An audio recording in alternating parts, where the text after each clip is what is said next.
Imagine un monde où tout le monde flotte dans les airs comme des oiseaux gracieux, sauf Jean qui, lui, préfère garder les pieds sur terre. Salut à tous, aujourd'hui on plonge dans l'univers fascinant de la philosophie du pied avec notre héros, Jean.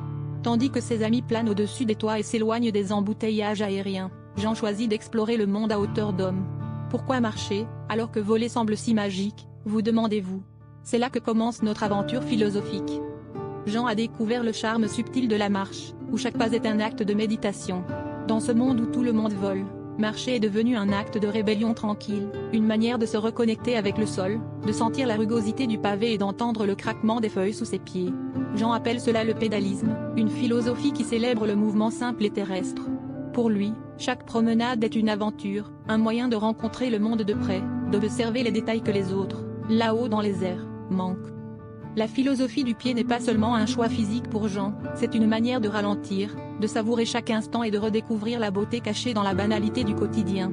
En marchant, Jean se rend compte qu'il devient plus attentif à son environnement, aux nuances des saisons, aux sourires échangés avec les passants.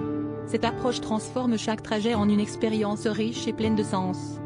Alors, chers amis, la prochaine fois que vous hésitez entre voler et marcher, pensez à Jean et à sa philosophie du pied. Peut-être découvrirez-vous, comme lui, que le secret de l'enchantement réside parfois dans la simplicité d'un pas après l'autre. La magie n'est pas toujours où on l'attend. Allez-y, chaussez vos baskets et partez à la conquête du monde, un pas à la fois.